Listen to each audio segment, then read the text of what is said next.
आणि आता अन्य काही बातम्या बघूया। भारत स्टेज 3 इंजिन असलेल्या गाड्यांचा बंपर डिस्काउंटचा आजचा शेवटचा दिवस आहे।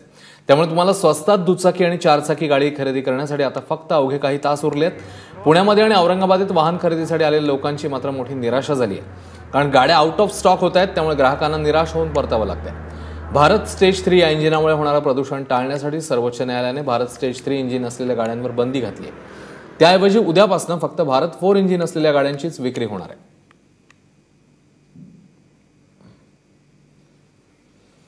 तिकडे औरंगाबादमध्ये देखील गाड्या आउट ऑफ स्टॉक असल्यानं ग्राहकांना रिकाम्या हाताने परतावं लागतंय, सांगतोय आमचा प्रतिनिधी कृष्णा केंडे। बघूया। PS3 म्हणजे भारत स्टेज 3 या इंजिनच्या गाड्यावर मोठ्या प्रमाणावरती सूट मिळाल्यामुळे भारतात असं चित्र यापूर्वी कधीही पाहिलेलं नव्हतं। प्रत्येक शोरूम समोर जत्रेचं स्वरूप प्राप्त झालेलं आहे आणि औरंगाबादेतलं हे चित्र आहे। तुम्ही जिथे जाल त्या ठिकाणी शेकडो लोक जे आहेत ते आपल्याला एखादी गाडी खरेदी करता येईल का, काही जण चौकशी करतायत, काही जण पैसे घेऊन येत आहेत। मात्र एक दिवसात फायनान्स होत नसल्यामुळे फोर व्हीलरच्या विक्रीमध्ये थोडीसं कमतरता जरी दिसत असली तरी मोठ्या प्रमाणावरती टू व्हीलर ज्या आहेत त्या खरेदी करण्यासाठी जत्रेचं रूप या ठिकाणी प्रत्येक शोरूमला आलंय।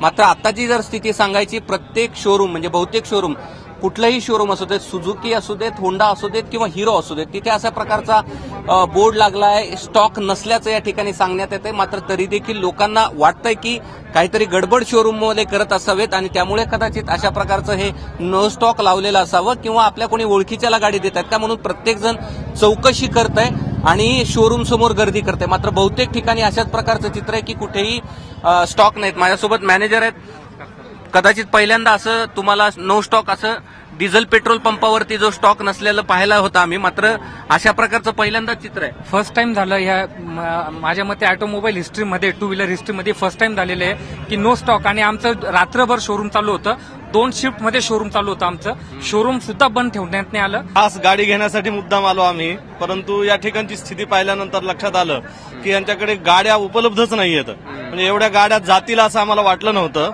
नाहीतर रात्री आम्ही पण येणं शक्य होतं आम्हाला, परंतु या ठिकाणी एवढ्या मोठ्या प्रमाणामध्ये वाहन खरेदी होतील अशी काही आम्हाला कल्पना आली नाही।